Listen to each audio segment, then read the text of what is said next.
My name is David Phillips, and I'm the director of the program on peace building and human rights. And we've been deeply involved in Armenian issues, especially since the attack on Artsakh by Turkish and Ադրբեջani forces. We launched a project called the Ter-Petrosian project, which is a research and documentation effort. We wanted to make sure that we were memorializing the event. So we established the project as a destination for academics, students, and government officials. So if they needed to learn about Artsakh, they could go to this site and we have extensive documentation. We've also had a series of different Zoom conferences over the past week. And today's event is a historic first for our institute, because this is the first time in the past 2 years that we've had in-person discussions. So this is a hybrid event. We're joined here by members of the Armenian Students Association. We're joined on Zoom by an audience of friends and supporters across the country, including Armenian Americans, but not limited to that. So today we're very honored to have a visit from Artak Beglarian to talk about the current conditions in Artsakh, what's happened in the year since Azerbaijan's aggression, and specifically since November 9th and 10th are the anniversaries of the agreement that stopped armed conflict and brought Russian peacekeepers to stabilize the situation. And we'd like to hear from Mr. Beglarian what the result of that effort has been, what the role of the Minsk Group is or should be, how the United States could play a more active role. So we're looking forward to hearing from you about all of these topics. We're very pleased to be co-sponsoring this event with the Armenian Students Association. Mr. Beglarian to my left is the new head of the association. And we look forward to close cooperation with you in the future, with Armenian students on campus. You have a friend here at the Institute for the Study of Human Rights. Thank you. So if there's anything we can do to help your efforts, please rely on us for that purpose. You'll say a word of welcome and then introduce our guest. And we'll ask you to speak for about 15 or 20 minutes. And then I'll moderate a discussion with people here and people on the Zoom. So, thank you very much, Mr. That's my pleasure and honor. Can I stop you there before we talk about your pleasure and honor? Yeah. Let's have a proper introduction by Mr. Beglarian on behalf of the Student Association. Thank you, Mr. Phillips. I am Nader Beglarian. I'm a senior at Columbia, majoring in Econ and Middle Eastern Studies. I'm president of the Armenian Society here. I am also an exec of ASA United, a national student organization, and a member of AYF and a student ambassador here at Columbia. And I'm so glad to be co-hosting this event. Mr. Artak Beglarian has been serving as State Minister of the Republic of Artsakh, Nagorno-Karabakh, since June 2021. Prior to this appointment, Mr. Beglarian worked as Chief of Staff to the President and coordinated the activity of the Republic's Ministry of Foreign Affairs. For more than 2 years, Artak Beglarian has served as the Human Rights Ombudsman Defender of Artsakh.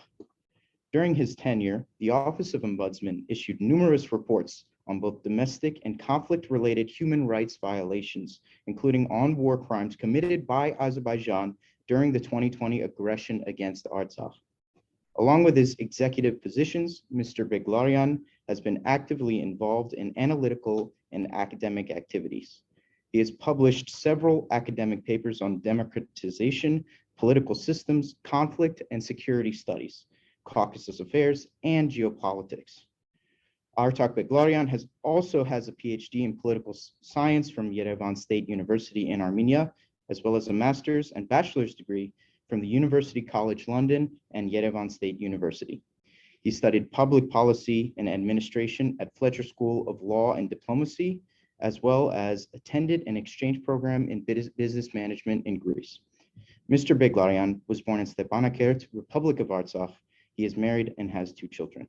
Thank you so much. Artak, the floor is yours. Thank you. And thank you for this event, for the invitation.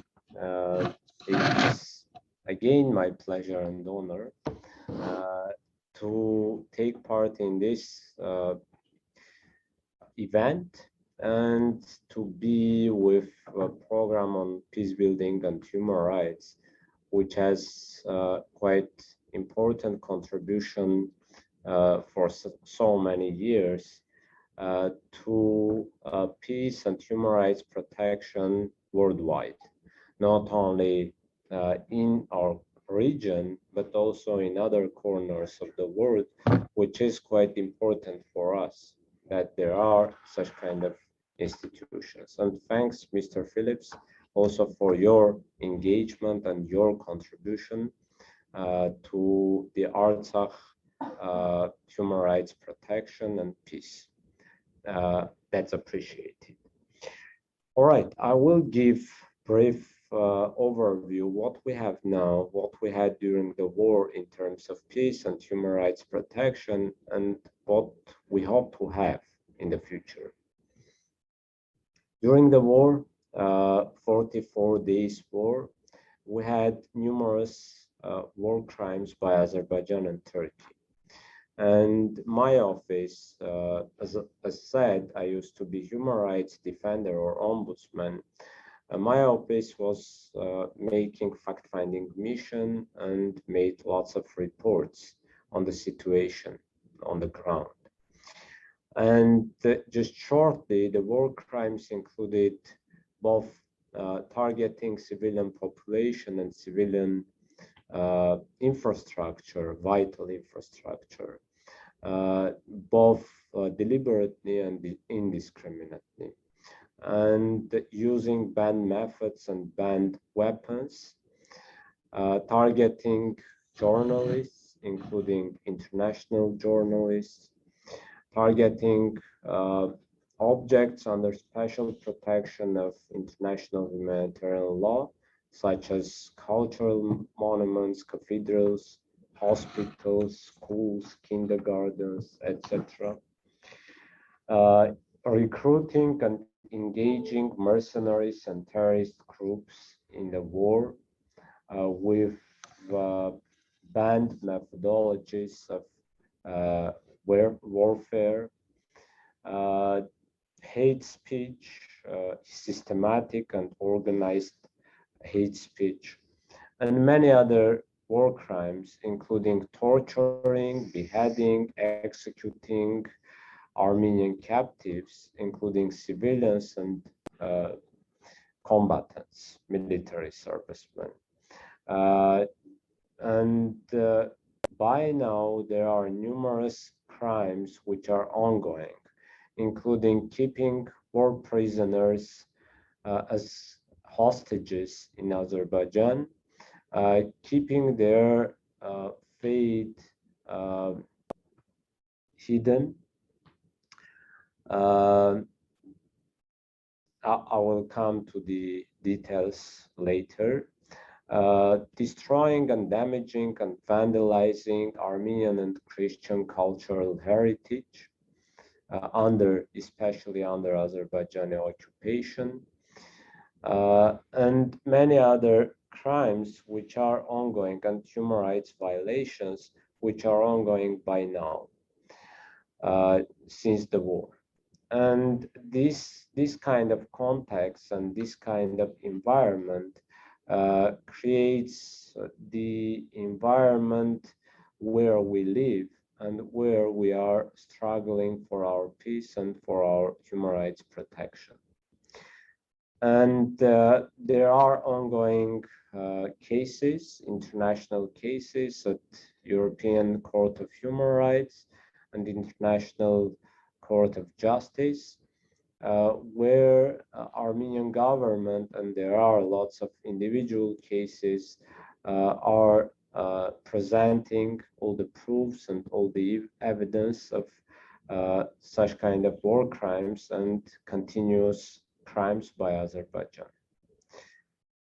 What we had as a result of the war, we had humanitarianly a catastrophe, because over 27% of our whole population, over 150,000 population, among them over 40,000 population is displaced, refugees, which means a lot for us in terms of needs, because we have lack of resources in order to deal with those humanitarian needs. We have thousands of people killed, more people wounded and injured, including civilian and military servicemen. Thousands of families and children are suffering with the losses. Tens of thousands of people, including children, have many traumas, mental health problems, and social economic problems, housing problems, etc. And with all of those problems, we are almost alone with the Armenian government and with the Armenian diaspora, just handling our humanitarian problems.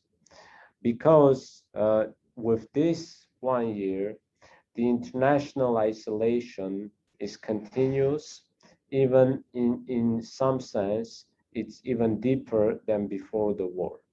And Azerbaijan continues the policy of international isolation of Artsakh people. And unfortunately saying, the international community accepts this reality, regardless of the international law principles that regardless of any territorial or political or legal status of any territory, no human rights should be ignored or not protected by the international community. And I would say that from human rights, from humanitarian and from peace perspective, it's a must for us that international community's engagement in from humanitarian perspective and also from political perspective to settle the conflict once and forever is quite necessary. And it's a must also to break the isolation in order to protect human rights better in Artsakh. We have two types of human rights violations so far, and especially after the war. Firstly, because of the war and security problems. Secondly, because of our unrecognized status. I'm not talking about other regular problems, including domestic human rights issues. I'm talking about conflict-related problems. The security-related human rights violations are mostly those war crimes that I mentioned, and the continuous crimes, including keeping the prisoners of wars, cultural heritage problem, but also regular ceasefire violations by Azerbaijan, including some incidents that Azerbaijanis killed or wounded within this 1 year, a few Armenian Artsakh military servicemen, and also killed 2 civilian persons and 3 civilian persons, just quite deliberately, unarmed civilian persons. One of them a month ago was working at the agricultural field, just was shot by Azerbaijani sniper. The second one just 2 days ago was shot next to Shushi while working on water pipeline to restore the water pipeline. And this kind of crimes and violations are continuous, but there are lots of other violations like ceasefire violations, mostly psychological, with psychological threats and psychological danger, in order to make our people scared and not to see future in Artsakh and to leave Artsakh their homeland. That's the strategy of the Azerbaijani side. And the second type of human rights violations is coming from our unrecognized status and especially the international isolation. Because unrecognized status, as I said, should not be a source of international isolation. And as I said, we have serious lack of humanitarian support by the international community, including there is no international organization just except for Red Cross working in Artsakh. There is no UN agency working there. There is no entrance, no access to Artsakh by UN agencies because Azerbaijan is blocking. And many other organizations and also governments don't work in Artsakh. There is only the Russian government giving direct humanitarian support since the end of war. For 22 years, US is giving every year over $2 million as aid to Artsakh. But unfortunately, this year, this aid volume sum has not been increased. It seems it's stable, but given the needs, I think this sum should be increased. And there is no other government, for sure, except for Armenian government, giving direct humanitarian aid to our people. Besides, we have lots of other human rights violations because of this unrecognized status and isolation. It means freedom of movement, airport problem, taking part in international programs such as academic, educational, research programs, capacity building programs, healthcare programs, etc., and many other problems that we are facing because of this international isolation. What we have politically, as a result of the war and as a result of trilateral agreement on November 9 between Armenia, Russia, and Azerbaijan, we have peace in general. We have peace there. We have Russian peacekeepers guaranteeing the peace.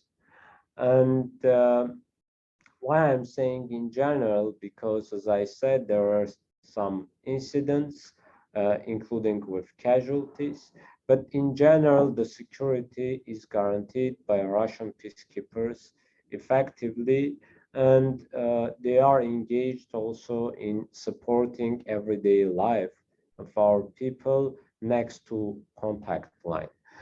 If there are security problems, they are supportive to guarantee the security of our people in working in agricultural lands, etc., which is important for us. But the problem is that we don't have stable security and stable peace there because the Azerbaijani side continues the violations, continues the aggression, and we want to have much more guaranteed and much more stable security there for a longer period.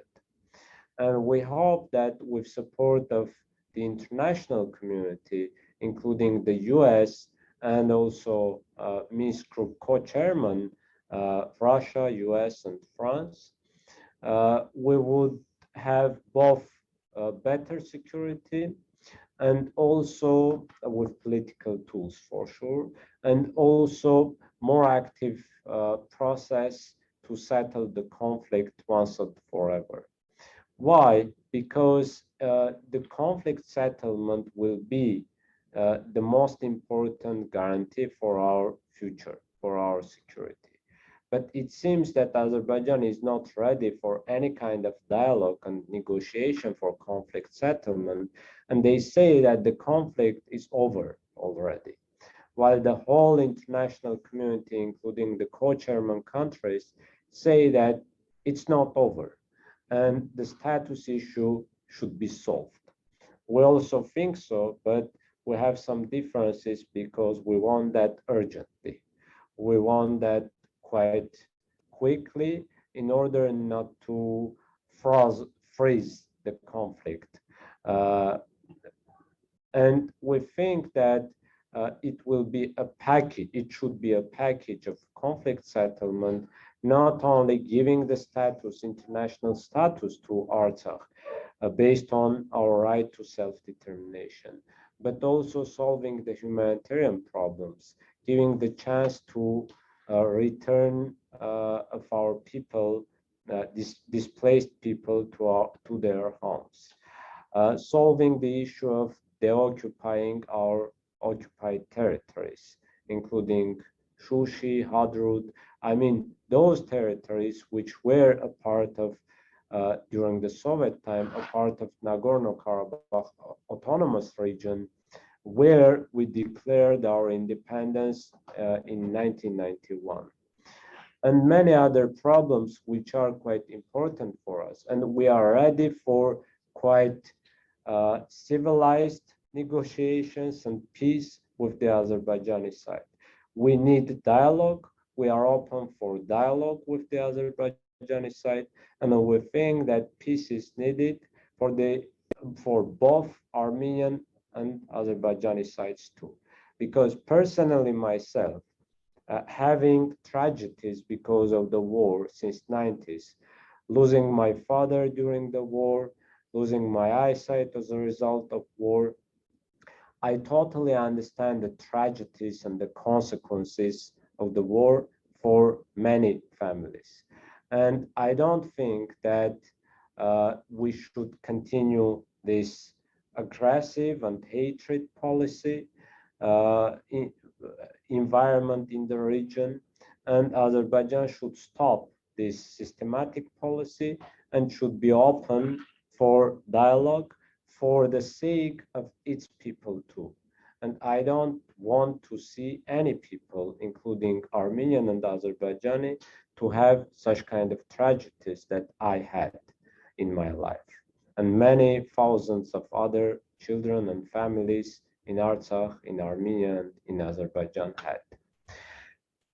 What can international community do, just as a conclusion, including the US? Firstly, humanitarian aid to Artsakh, direct aid, because we are alone, as I said, handling our problems.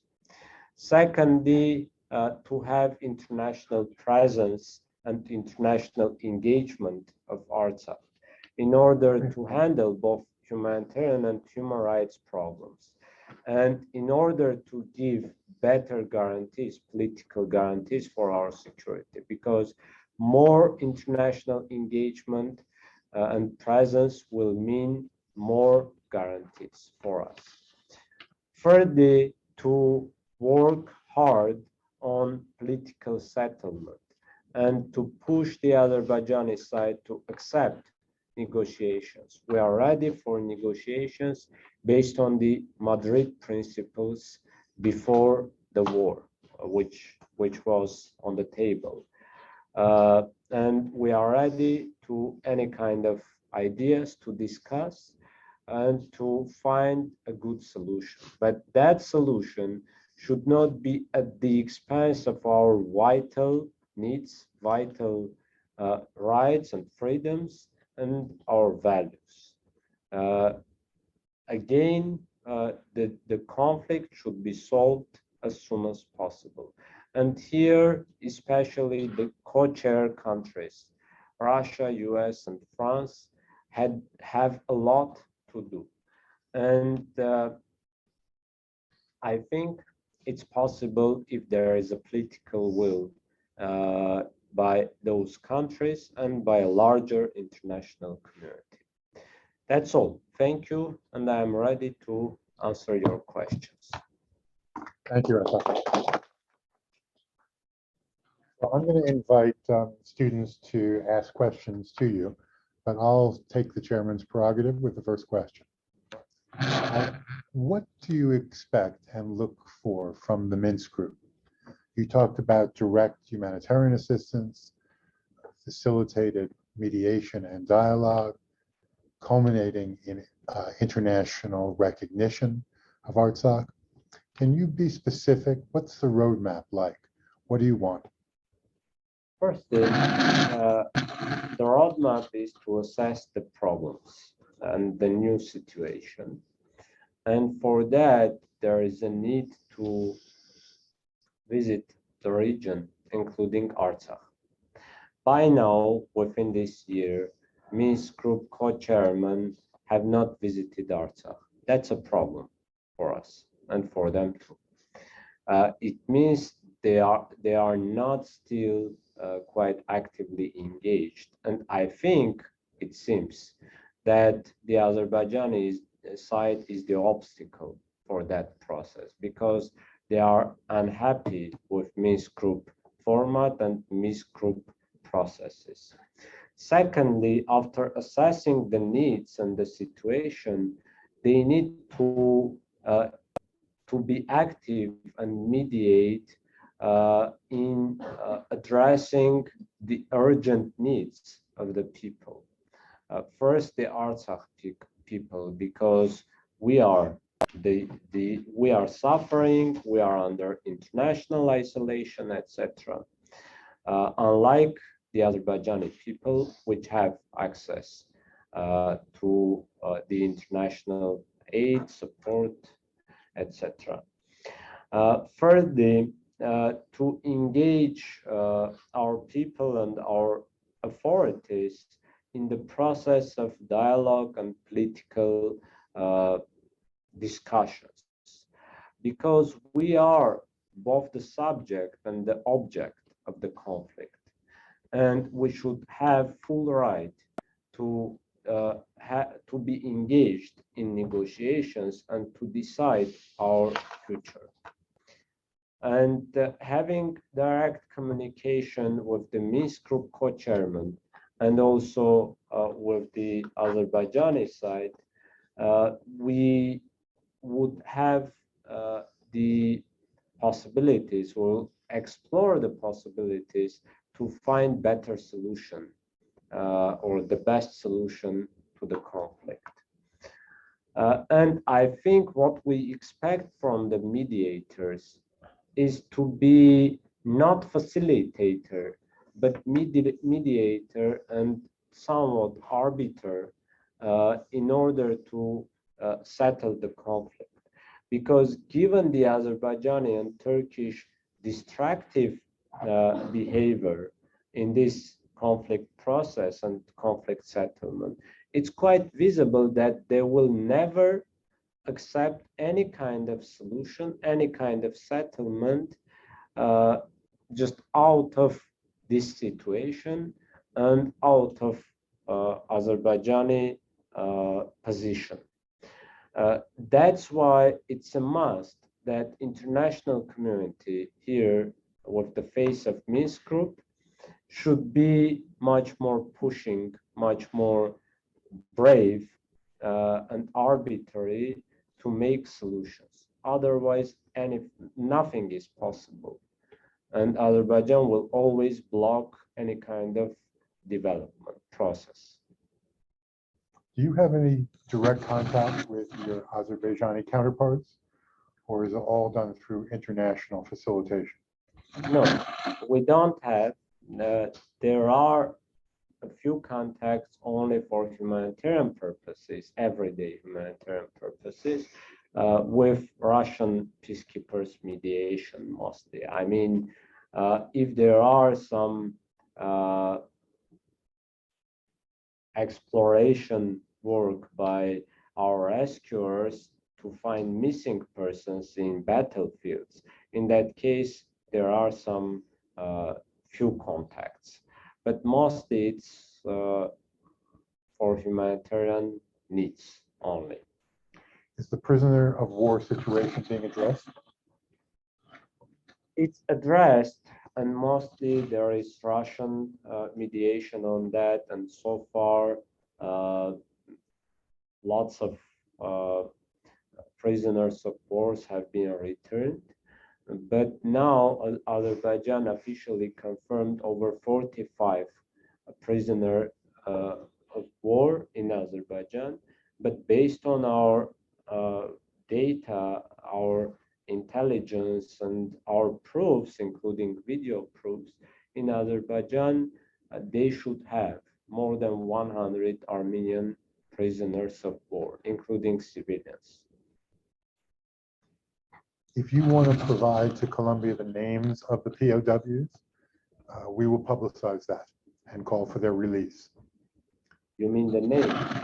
If you are at liberty to share the names, we'd welcome receiving them from you. Just now I can do that, but I need to check because I'm not the first responsible person for that. I need to check what's going on now, and I will be happy if there is no any problem, security problem for them. I would be happy to share with you. Let me turn to my co-chair, Narek Balyan, for the first question. Then we'll go around the room and give you all an opportunity for questions as well. Narek. My question is about the geopolitical situation with Armenia's other neighbors. How does Artsakh respond to what Iran, let's say, or Georgia is doing? Specifically, I'm thinking about Iran's recent tensions with Azerbaijan. I'm wondering how Iran and Georgia fit into all of this. Frankly saying, I'm not happy with the behavior of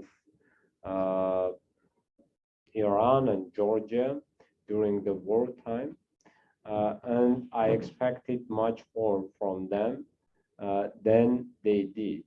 But I understand that there are geopolitical interests, there are geopolitical processes, and after the war also some communication in this regard to we have, I mean, our Armenian side has with Iran and Georgia, and it seems there is a tension between Iran and Azerbaijan, security and political tension. It's their job. I can't say exactly the reasons. I can guess or I can analyze, but we would like to see to have peaceful environment and peaceful region, not only between us and Azerbaijan, but also between all countries, including Azerbaijan, Iran, Georgia, etc. Peaceful region and peaceful future of the region is needed for all countries, but it can't happen at the expense of any countries and people's rights or dignity or their values.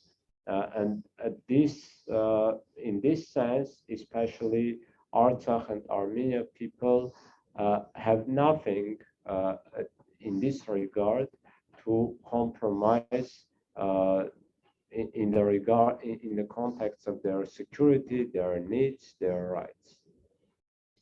Let me just acknowledge the Ombudsman Office, which was our original partner in the Artsakh Atrocities Project. And we've put in the chat a link to the information and the database. So those who have joined via Zoom can have access to the information. Thank you, David. Sure, of course. Let's go around the room. Please identify your name and then your affiliation at Columbia. Let's start with you. My name is Ilyas Abad. I'm not part of the organization, but I'm a Narek's friend and I'm a computer science student. You have a question for? I really do have a chance to ask. Okay, let's go to the ladies then. Hi, I'm Saudine. I'm a junior at Columbia College studying economics. I'm also vice president of the Armenian Students Association here. My question is, what are some of the steps that the Republic of Artsakh and Armenia are taking currently to rebuild the nation? Rebuild, you mean infrastructure? Yeah. All right, we have rebuilt the war consequences. I mean, destroyed, damaged infrastructure. We had more than 10,000 buildings damaged or destroyed only under our control. I'm not speaking about the other areas under Azerbaijani control and occupation. And we have rebuilt, renovated the majority of them. There are mostly houses, but as I said, there are also civilian infrastructure. And the infrastructure is already fully recovered, electricity, gas, water pipeline, etc. But we have still lots of problems, long-term problems to solve in this regard. But still hundreds of people are deprived of houses only under our control, not displaced, but because of the destroyment of their houses. And we have rebuilt some of them, not all of them. Besides, we have started large-scale housing projects, and we have built already hundreds of new houses and apartments for displaced persons, and we are going to build or renovate or rebuild up to 6,000 new houses or old houses within these 3 years, mostly for displaced persons. And here also we need resources, financial, human resources, in order to solve this issue as quick as possible. It is in general. Yes. My name is Vicky Milkonyan. I'm a freshman at Columbia studying comparative literature and political science. My question would be, like, my parents and my family immigrated here after like the war in the 90s, like 20 years ago. Mhm. And when I talked to them about coming to this talk, they all wanted me to ask you like what you think that people in the diaspora can do, because like obviously everyone misses Armenia. They can't really go back right now for a long period of time because they have kids here, they have everything here. They give money when they can, but like what else do you think that they could be doing to support everything in Artsakh, even in just like mainland Armenia? Thank you. I would say not only diaspora Armenians, whoever, including foreigners, would like to help. There are 5 key steps that they can do. The first one, to live and work in Artsakh, in your areas. If you are a professional in any area, you can come there, work there, and help to strengthen your area, to improve the capacities there, to have some results. Secondly, to work for Artsakh in distance, giving some consultation, having people to learn some new things, to get better education, making trainings for people in your area, etc. The third one is doing business in Artsakh. We have lots of needs, we have opportunities also. We are ready, I mean, the government is ready to give support to anyone who wants to invest in Artsakh, because it's important for us to rebuild the economy and develop the economy also with foreign investments. The fourth one is hard investment, such as building or rebuilding some buildings, doing some construction, houses, hospitals, schools, kindergartens, or any infrastructure, which is also important for us. And the fifth one is soft investment, such as capacity building in all areas, including in education, in healthcare, governance system, etc. And I think that whoever wants to help, they can find solutions. Even if you have the wish and you don't have any resources, but you are professional, you can spend some time to build capacities in ourselves. That's all.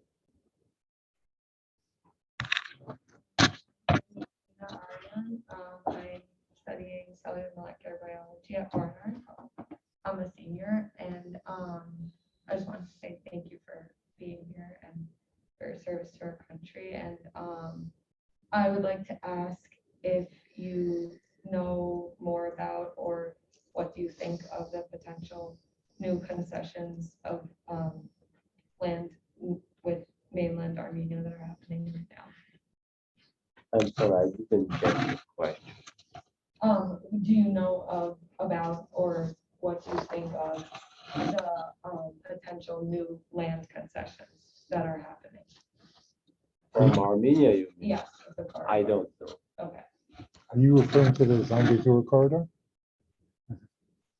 Maybe. What's the status of the Zangezur corridor? There is no corridor.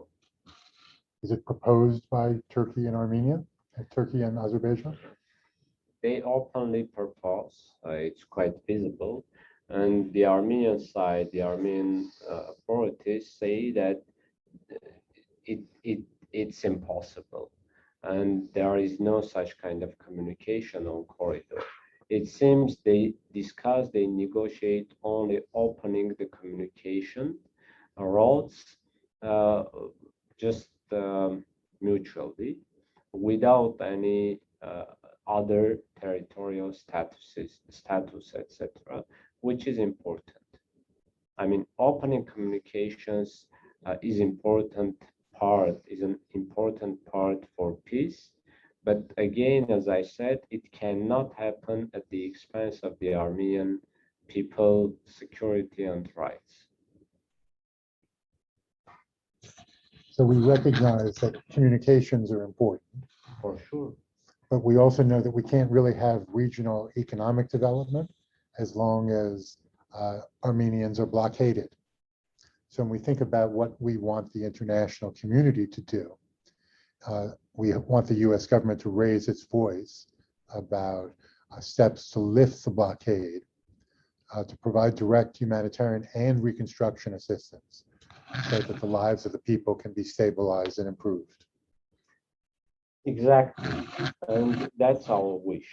I mean, we wish to have peace and security, but the Azerbaijani side should be ready for that, and first they should stop the anti-Armenian hatred and xenophobic policy, because it's the ground and the philosophy of their policy. Otherwise, their society and their authorities will not be ready any frank, honest communication with the Armenian side. Question from you? Yes, hello. My name is Anna.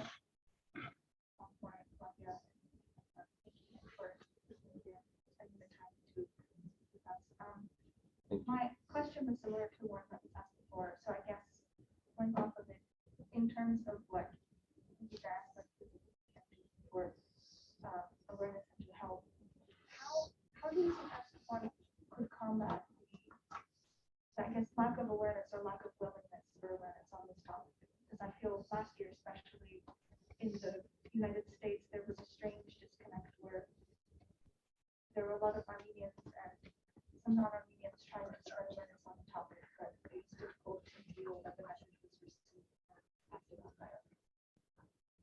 Do you mean among diaspora Armenians or foreigners? Mainly foreigners.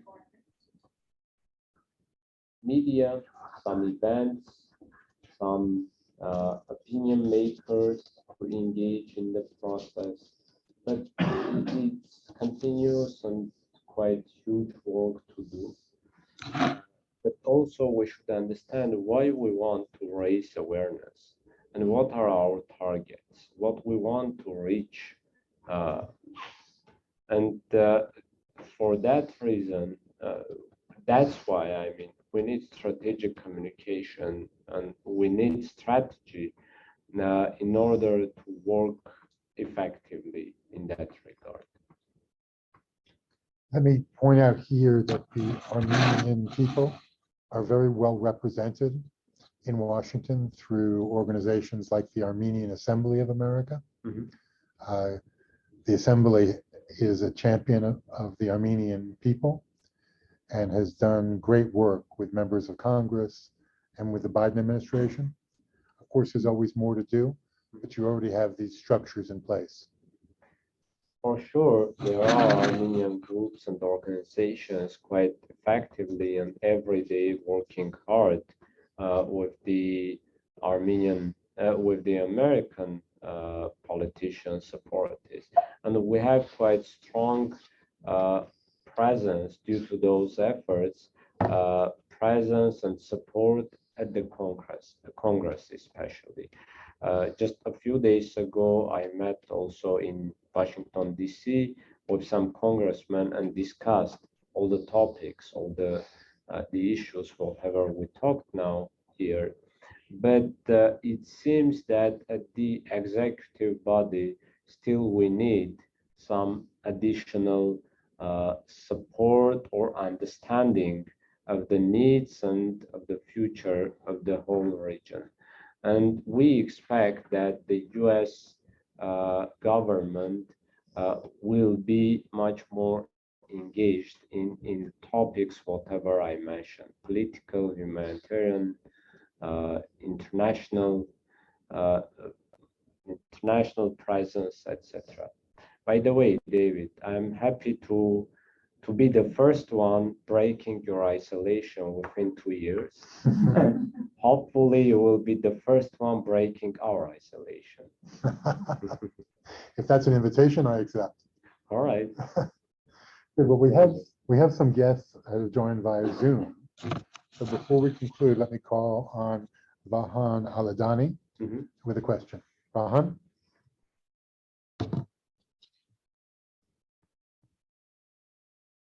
Do you still have a question? Yeah.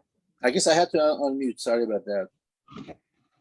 Well, first of all, I'd like to thank the Mr. Beglarian for being at this meeting. I know it's pretty difficult to go all over the United States, but I would appreciate your insights.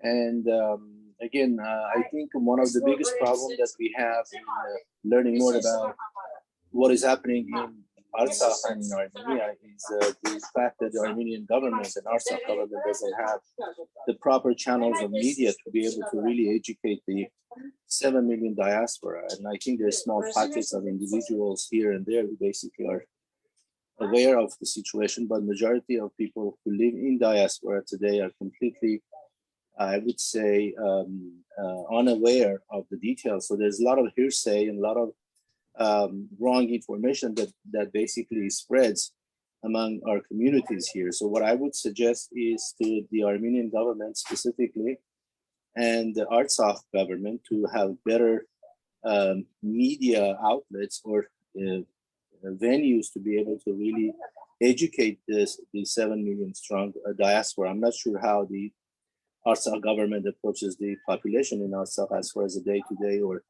overall situation there, but for myself, living in one of the largest or the second the largest city outside of Yerevan, in Glendale, I tell you this much, that we get a lot of unnecessary and wrong and false information about what's happening in our homeland and also in Artsakh, which is our homeland. I should say that.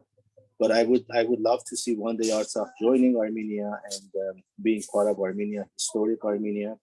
And I like to commend Assembly for doing such a great work. I think your work is commendable.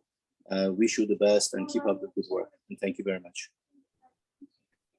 Thank you, Van. I totally share your approach and your concern that we should have better communication and much more information on Artsakh in order to keep at least the diaspora Armenians aware of the situation and in order to prevent fake news on Artsakh. We are doing that. I would not say that it's quite effective, but it's up to you too. I mean, the audience who wants to get the information to look for that data from certain sources. For example, in Artsakh, we have Artsakh Press and we have Artsakh TV, mostly covering the situation there. And if you follow Artsakh Press and Artsakh TV, I guess you will be more or less aware of the situation. But if you are following some not reliable sources of Armenian media, but reliable, but such a source which is not just regularly covering Artsakh events. In that case, you will not get enough information. If you are looking for information, it means that please look at the Artsakh sources, from the Artsakh sources. Let me say that we're recording this discussion today, and we'll make the recording available to everyone in attendance. We'll also distribute it to our larger database, which includes many hundreds of members. So the fact that you're visiting Colombia and sharing information will reverberate through human rights circles. That's great. Thank you. Of course. So let's get a last question from Armin Marsoubian. Hello, I'll make this quick. I'd like to know if you think Russia would be open to having OSCE observers joining its peacekeepers on the ground, or does Russia want to have sort of an exclusive role in Artsakh? I can't say on behalf of them, especially that I am a politician. I am not an expert. That's why I would not like to guess or analyze. Maybe given their public statements, I think there is room to have negotiations, discussions. But it's up to the co-chairman, I mean Russia, US, and France, to have negotiations and to divide their roles. What does what, who does what, and how they do that. And it's quite visible that Russia, at least for a few times at the level of president and foreign minister, said that OSCE Minsk group should deal with the conflict settlement. And another thing which is quite important for us, that these three co-chairman countries should cooperate and can cooperate just around the Nagorno-Karabakh conflict settlement process.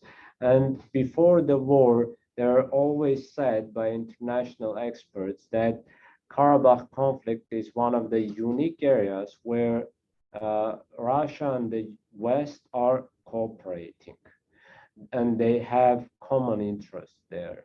And I think after the war too, they should find those solutions, and we can be a good examples for other conflicts too, that great powers can solve the problems with cooperation, with communication. Thank you, Aita. So we'll take a final question from Laura Sistrakian. She's a good friend of mine. Are you calling from Hong Kong, Laura? No, oh, that's actually my cousin. I'm Laura Setrakian, or Lodig is my Armenian name. You can understand how I might have gotten you two confused. Yes, definitely. No, so I'm Laura, or Lodig is my Armenian name, and I'm in the executive MPA program at the School of International and Public Affairs. Thank you so much for doing this, for being here. It means a lot for me, for everyone, I think. So I in joining this program, I'm thinking about ways in helping Karabakh, Armenia potentially down the road. And I know somebody asked already, what can the diaspora do? But would you be able to be a bit more specific in the terms of, in the types of needs that you'll need? Like if we can help out with our expertise, are there any industries, any specific areas that have need before anything else, basically? Like what can I be looking into right now as I'm doing my program? Thank you, Laura. If you specify your question, then I can give you some specific answer. I mean, there are lots of needs in all areas. If you ask on certain area, please specify which one you mean. For example, communication, raising awareness, or education, or good governance, or healthcare, or economy, or security, whatever you want. Everywhere we have needs. And the key needs, just not short-term needs, I mean short-term and long-term needs, are capacity building. And because of our international isolation, we are deprived of any kind of international communication, international program, and we don't get the results, the experience, the expertise from international community, from other countries that they have reached good results in all areas. That's why diaspora and the Republic of Armenia is the only window for Artsakh people to get international experience and expertise in order to improve the life there, in order to build capacities institutionally or individually. If I didn't answer specifically, please specify your question. No, I think you gave some more detail and that helps. And just, I may be completely ignorant on this, but do you guys have are there any connections or work that could be done with some global organizations like the World Bank or things like that? No. We have some communication with World Bank Armenians. If you think that it's communication, then yes. But for sure, it's not formal communication. It's just friend-to-friend communication or Armenian-to-Armenian communication. The problem is that no organization, especially intergovernmental, intragovernmental organization, is ready to have any kind of communication with the Artsakh Republic. That's the key problem. That's why I'm saying that we need to break the international isolation. If even the UN agencies, for example, High Commissioner for Refugees, OCHA, UN Development Program, UNESCO, and others, Council of Europe, and other organizations are not ready to have any kind of communication to understand our needs, to address our needs. Do you expect that World Bank or IMF or others can be engaged? It's up to political will of great powers represented firstly at the UN, but also at Council of Europe and other organizations. So we're over time, but we have one final question that we'll allow from Inessa Bubinyan, and then we'll go to concluding remarks. Inessa? Hello, hi. Thank you so much, Mr. Beglarian, for all the work that you've been doing during this couple of years. So I have the question regarding the invitation of the Minister of Defense of the Republic of Armenia, of Artsakh, who invited Artsakh, the Minister of Defense of the. What my question is, which I wrote in the chat, is that you said it's problematic that the OSCE doesn't visit Artsakh. We saw what happened when the defense minister of Armenia visited Artsakh a couple of days ago. So is it problematic that Armenia's prime minister has still not visited Artsakh after the 2020 war? I can't say exactly what will happen if he visits Artsakh, but I'm sure that good environment, certain environment should be created in order to have the opportunity for firstly for all Armenians visit Artsakh, but secondly for also foreigners visit Artsakh, but also for sure diaspora Armenians visit Artsakh. And the Azerbaijani side should accept our right to have any kind of communication. It's our land, it's our homeland, and we should be free to have any communication. And here the international community also has a lot to do in order to give enough messages and pressure to the Azerbaijani side not to be destructive, not to be aggressive. But I can't say what they are doing in which cases. I mean, you made conclusion about the Armenian defense minister visit and its aftermath, but I can't say whether they are interconnected or not. We can only guess. Mr. Beglarian, I would like to add that although I'm living in Sweden, I did visit Artsakh a month ago within a program, and I was just wondering, so in conclusion, would you say that this is a security question, or is it some kind of a tactic, like a political tactic used by Mr. Pashinyan to, I don't know, not anger anyone? Ines, I'd say on behalf of Mr. Pashinyan. Thank you so much. Let me just add that without an international legal personality, without status, it's very difficult for Artsakh to interact with the international community. So we encourage your efforts to reach out, to become more transparent, more engaged, and we hope that culminates in a durable and sustainable solution that would involve recognition of Artsakh. Thank you. Let me turn to my co-chair, to Nareg Balyan, for a concluding statement. My concluding statement is one of gratitude. Thank you so much to Mr. Beglarian for being here and answering all of our questions. Also, thank you to Mr. Phillips and Ms. Medley for putting this together, and I really appreciate everyone who helped make this happen. So thank you, Nareg. Thank you. Mostly, Artsakh, thanks to you. Your visit to the United States is critical, raising awareness, mobilizing strategic partnerships. You don't have to work on it when it comes to Colombia. You have a friend here. You have friends here. And we I have no doubt. Good.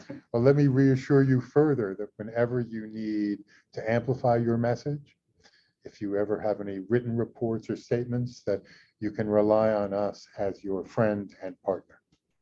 Thank you very much. I appreciate it. And hopefully together we can make the justice and peace possible also in our region. And I'm also ready to support, to contribute just personally myself to any other pieces and human rights protection in other corners of the globe, because I consider myself not only Armenian, but also a human being who has responsibilities not only to our nation. Well, in service of universal human rights, we will stay in close contact, and we will work tirelessly on behalf of Armenians and on behalf of the Republic of Artsakh. So we are now officially adjourned. Artsakh, thank you very much for being with us.